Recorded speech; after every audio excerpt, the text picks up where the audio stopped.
नमस्कार साथियों। तो केंद्रीय कर्मचारियों के लिए एक बहुत ही बड़ा अपडेट सामने आ रहा है। केंद्रीय कर्मचारियों के लिए बड़ा अपडेट, 60% तक जाएगा महंगाई भत्ता।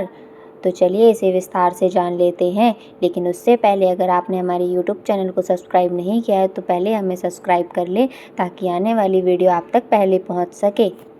केंद्र सरकार द्वारा महंगाई भत्ते की समीक्षा एक निर्धारित पैटर्न के अनुसार की जाती है। सरकार हर 6 महीने में डीए दरों पर संशोधन करती है, जो 1 जनवरी और 1 जुलाई से प्रभावी होता है। हालांकि इसकी घोषणा का समय अलग अलग होता है। आमतौर पर सरकारी होली के त्यौहार के आसपास मार्च में जनवरी के प्रभावी डीए की घोषणा करती है, जबकि दिवाली के समय सितंबर या अक्टूबर में जुलाई से प्रभावी डीए की घोषणा होती है। पर पारंपरिक पैटर्न के अनुसार जुलाई 2025 के डीए की घोषणा भी सितंबर-अक्टूबर 2025 में होने की संभावना है।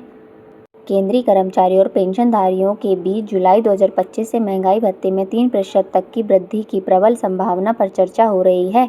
यदि यह अनुमान सही साबित होता है तो वर्तमान में 55% डीए बढ़कर 58% हो जाएगा। यह वृद्धि करोड़ों सरकारी कर्मचारियों और पेंशनधारियों की आर्थिक स्थिति में महत्वपूर्ण सुधार लाएगी। हालांकि घोषणा बाद में होगी, लेकिन इसका लाभ जुलाई में पूर्ण प्रभाव के साथ मिलेगा, जिससे कर्मचारियों को पिछली बकाया राशि भी प्राप्त होगी।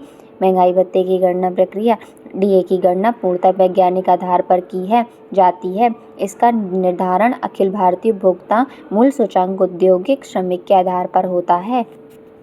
मार्च 2025 में यह सूचकांक 143 था, जो कि मई 2025 में बढ़कर 144 हो गया है। यह निरंतर वृद्धि इस बात का संकेत है कि महंगाई दर में स्थिरता बनी हुई है। सूचकांक में इस वृद्धि के आधार पर विशेषज्ञ जुलाई 2025 में 3% डीए वृद्धि की संभावना को और भी मजबूत मान रहे हैं।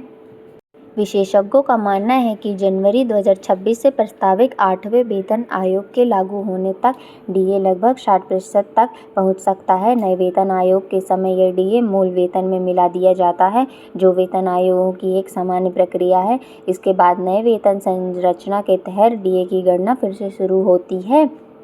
यह प्रक्रिया कर्मचारियों के लिए लाभकारी होती है, क्योंकि इससे उनका मूल वेतन बढ़ जाता है और भविष्य में मिलने वाले सभी भत्ते इस बढ़े हुए मूल वेतन के आधार पर गिने जाते हैं।